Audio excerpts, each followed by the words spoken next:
Hello, and this is Miss Yetter, and we're continuing our saga with Hollow City, the second novel in Miss Peregrine's Home for Peculiar Children. We're actually at our last chapter, which is chapter 13. So if you will please open your novels and turn with me to page 362, we will conclude this novel. I moved quietly through the halls. I stood outside the Embrum meeting room for a while, listening to muffled voices through the door, but I didn't go in. I peeked into the nurse's room and saw her dozing on a stool between the single-soiled peculiars. I cracked the door to Miss Wren's room and saw her rocking Miss Peregrine in her lap, gently kneading her fingers into the bird's feathers. I said nothing to anyone.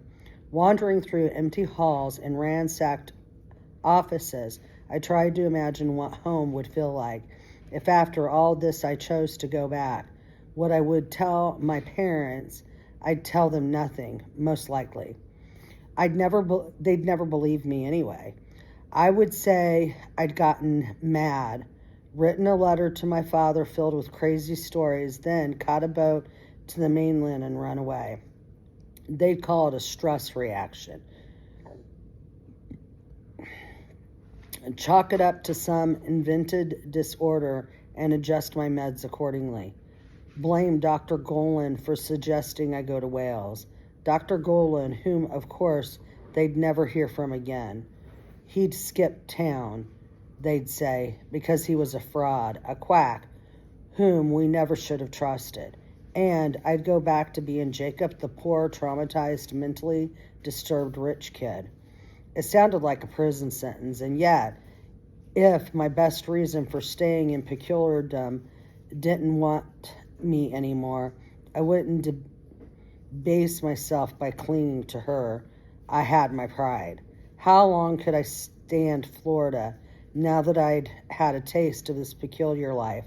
I was not nearly as ordinary as I used to be, or if it was true that I'd never been ordinary, now I knew it. I had changed, and that, at least, gave me some hope, that even under ordinary circumstances, I still might find a way to live an ordinary life. Yes, it was best to go. It really was best. If this world was dying and there was nothing to be done for it, then what was left for me here? To run and hide until there was no safe place left to go? No loop to sustain my friends' artificial youth, to watch them die, to hold Emma as she crumbled and broke apart in my arms? That would kill me faster than any hollow could. So yes, I would go. Salvage what was left of my old life. Goodbye, peculiars. Goodbye, peculiardom. It was for the best. I wandered until I came to a place where the rooms were only half frozen and the ice had risen halfway to the ceiling like water in a sinking ship, and then stopped, leaving the tops of desks and the heads of lamps sticking out like flattering swimmers. Beyond the iced windows, the sun was sinking. Shadows bloomed across the walls and multiplied in the stairwells, and as the light died, it got bluer, painting everything around me a deep sea cobalt. It occurred to me that this was probably my last night in peculiardom, my last night with the best friends I'd ever had, my last night with Emma. Why was I spending it alone? Because I was sad and Emma had hurt my pride and I needed to sulk. Enough of this. Just as I turned to leave the room, though, I felt it, the old familiar twinge in my gut, a hollow. I stopped, waiting for another hit of pain. I needed more information. The intensity of the pain corresponded to the nearness of the hollow and the frequency of the hits with its strength. When two strong hollows had been chasing us, the feeling had been one long, unbroken spasm. But now it was a long time before I felt another, nearly a minute, and when it came, it was a faint. I wasn't even sure I'd felt it. I creeped slowly out of the room and down the hall. As I passed the next doorway, I felt a third twinge, a little stronger now, but still only a whisper. I tried to open the door carefully and quietly, but it was frozen shut. I had to yank on it, then rattle the door, then kick it, until finally it flew open to reveal a doorway and a room filled with ice that rose to mid-chest height. I approached the ice cautiously and peered across it, and even in the weak light, I saw the hollow right away. It was crouched on the floor, encased in ice, up to its ink-black eyeballs. Only the top half of its head was exposed above the ice. The rest of it, the dangerous parts, its open jaws and all its teeth and tongues, were all caught below the surface.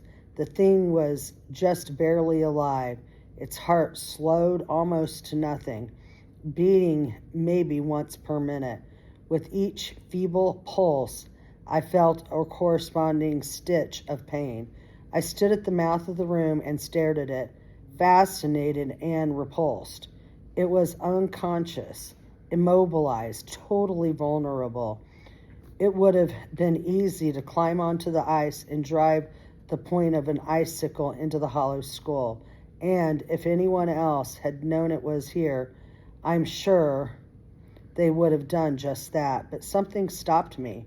It was no threat to anyone now, this creature. Every hollow had come into contact with what left a mark on me. I saw their decaying faces in my dreams. Soon I'd be going home, where I'd no longer be Jacob the Hollow Slayer. I didn't want to take this one with me too.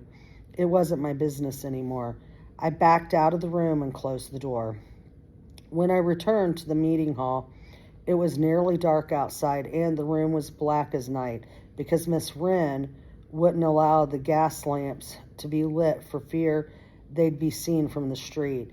Everyone had gathered around a few candles at the big oval table, some in chairs and others perched across legs on the table itself, talking in low voices and peering down at something.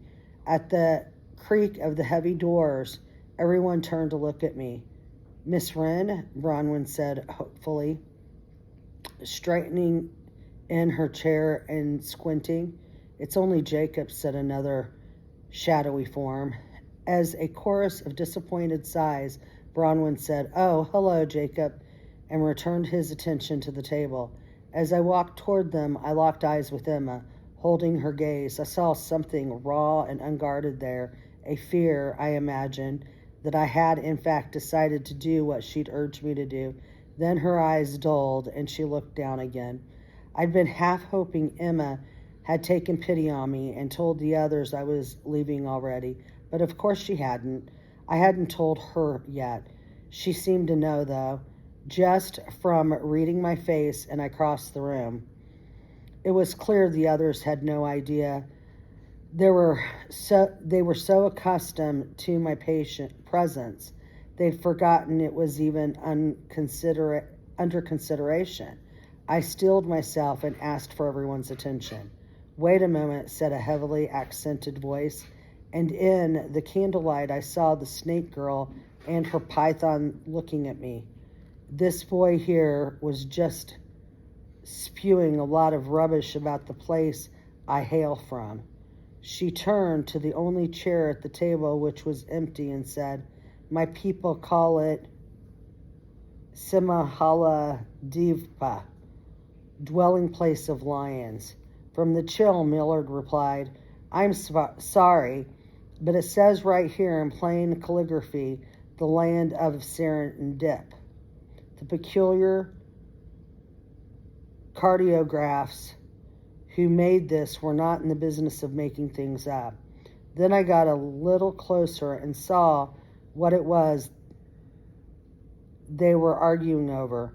It was a map of days, though a much larger edition than the one we'd lost at sea. This one stretched practically across the table and was as thick as bricks stood on end. "I know my own home, and it's called Simhaladevitpa," the snake girl insisted, and her python uncoiled from her neck and shot across the table to bang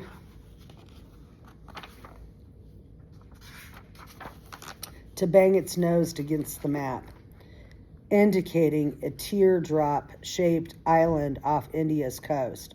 On this map, however, India was called Malabar, and the island, which I knew to be Sri Lanka, was overlaid with slinky script that read Land of Serendip.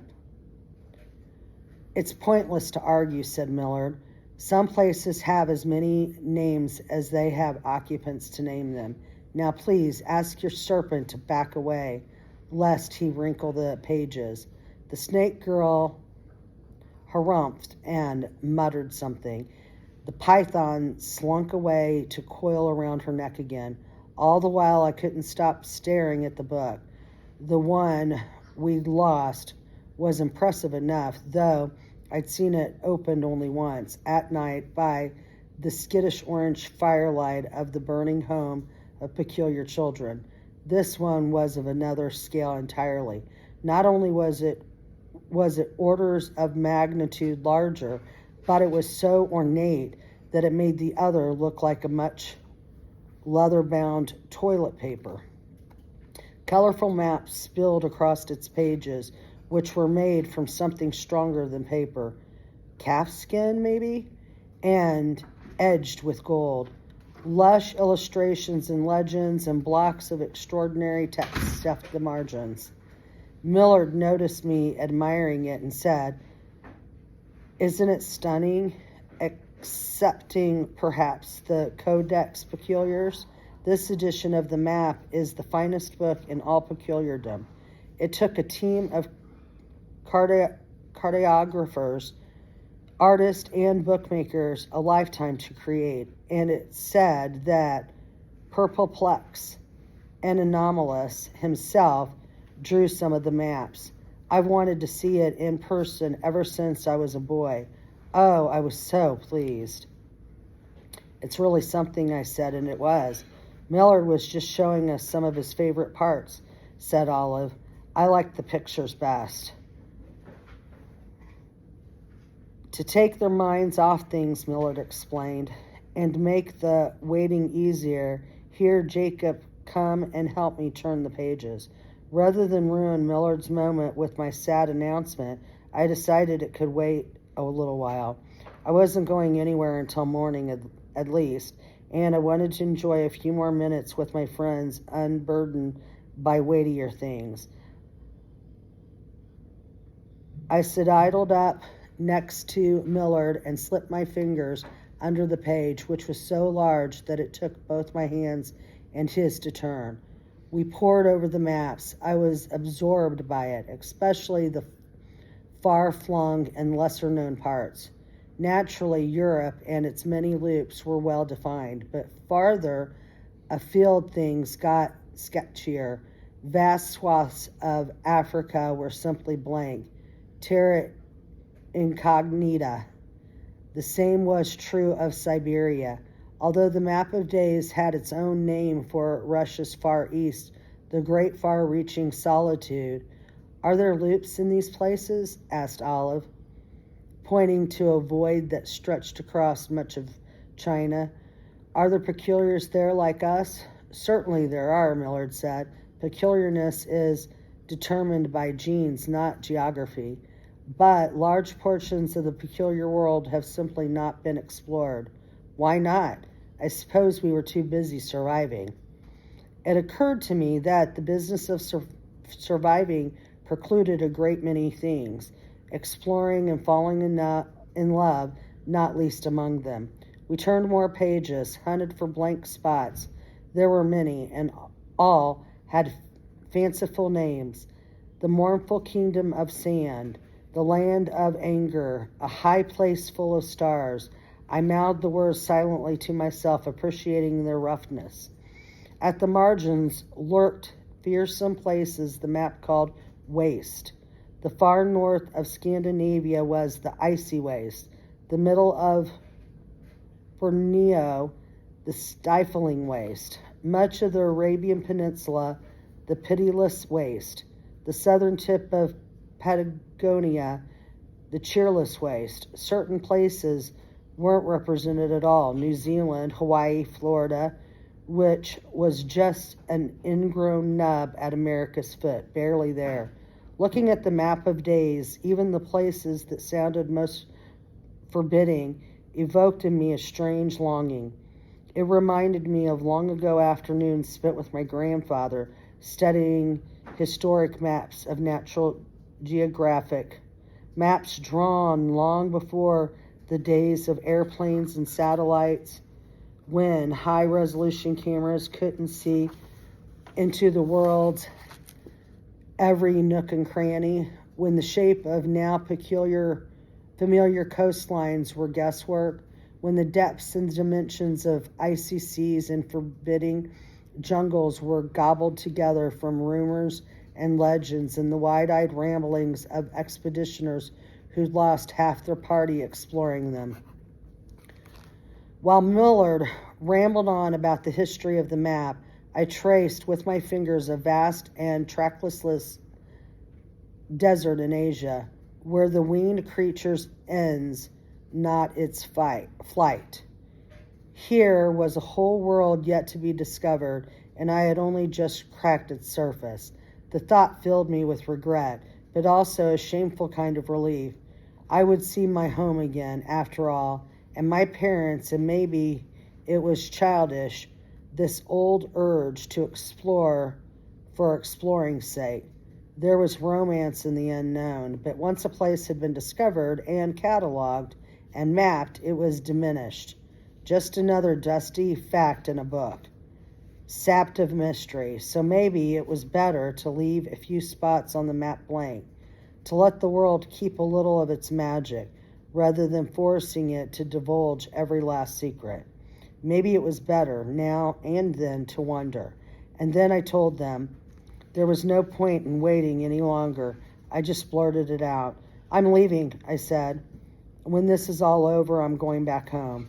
There was a moment of shocked silence. Emma met my eyes finally, and I could see tears standing in them. Then Bronwyn got up from the table and threw his arms around me. "Brother," he said, "we'll miss you." "I'll miss you too," I said, "more than I can say." "But why?" said Olive, floating up to my eye level. Was I too irritating? I put my hand on her head and pushed her back down to the floor. No, it's got nothing to do with you," I said. "You were great, Olive." Emma stepped forward. "Jacob came here to help us," she said, "but he has to go back to his old life while it's still there waiting for him." The children seemed to understand. There was no anger. Most of them seemed genuinely happy for me. Miss Wren popped her head into the room to give us a quick update. Everything was going marvelously, she said. Miss Peregrine was well on her way to recovery. She'd be ready by morning, and then Miss Wren was gone again.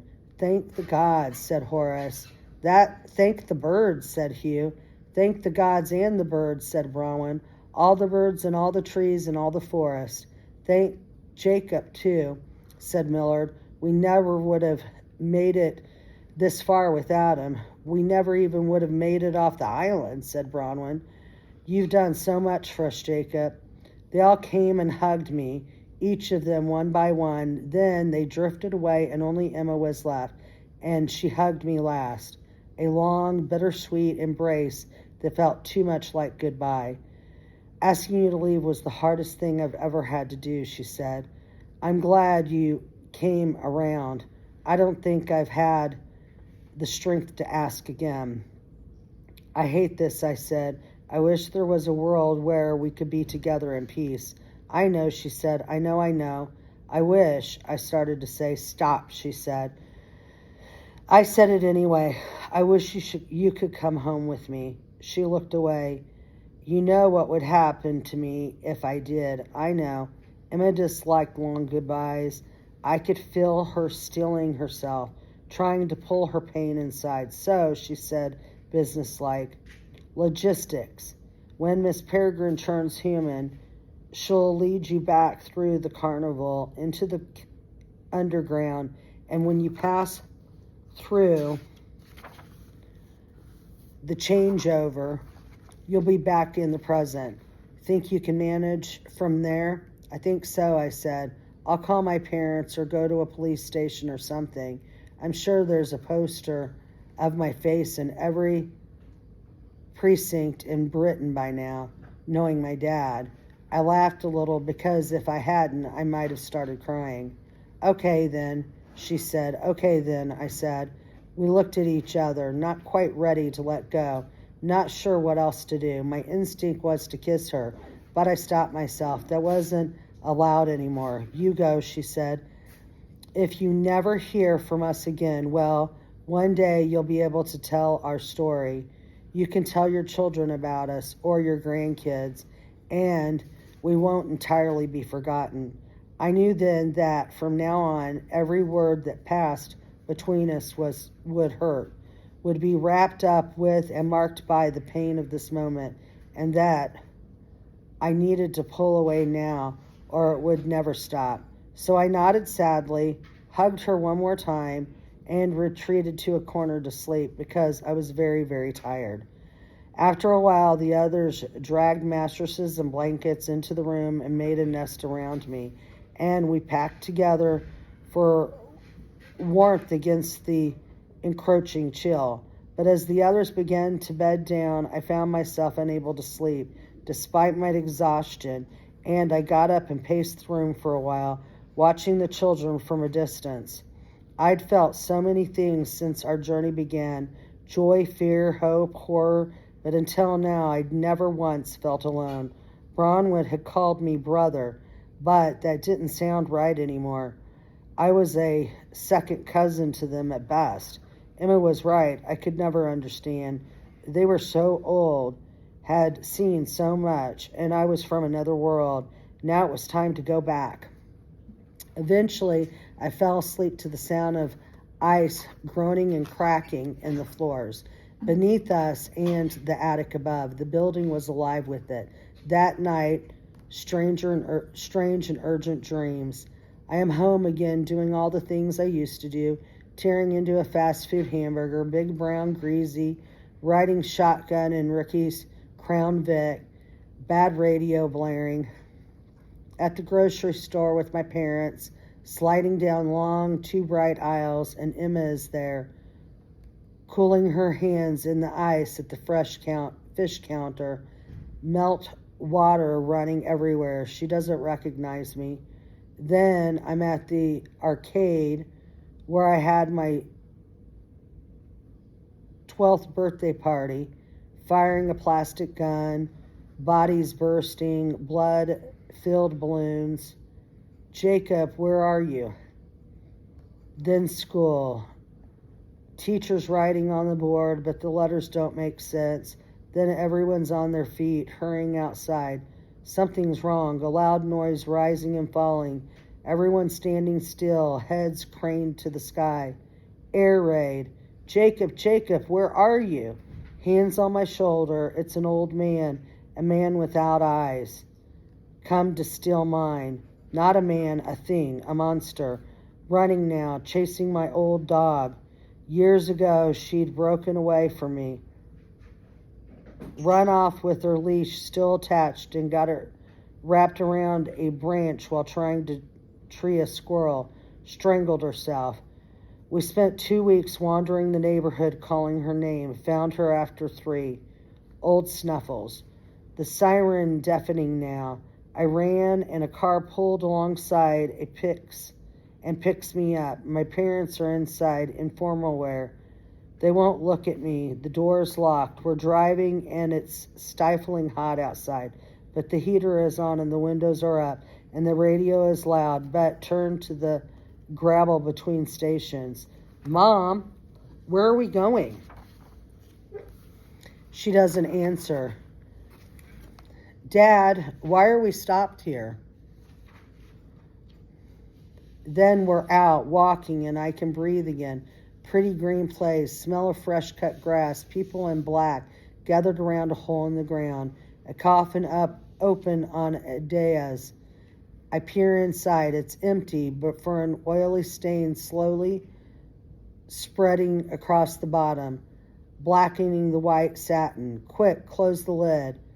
Black tar bubbles out from the cracks and grooves and drips down into the grass and sinks into the earth. Jacob, where are you? Say something. The headstone reads, Abraham Ezra Portman. And I'm tumbling into his open grave, darkness spinning up to swallow me, and I keep falling, and it's bottomless. And then I'm somewhere underground, alone and wandering through 1,000 interconnecting tunnels. And I'm wandering, and it's cold, so cold I'm afraid my skin will freeze and my bones will splinter. And everywhere there are yellow eyes watching me from the dark. I follow his voice. Jacob, come here. Don't be afraid. The tunnel angles upward, and there's light at the end. And standing at its mouth, calmly reading a book, is a young man. And he looks just like me, and almost like me, and maybe he is me, I think. But then he speaks, and it's my grandfather's voice. I have something to show you.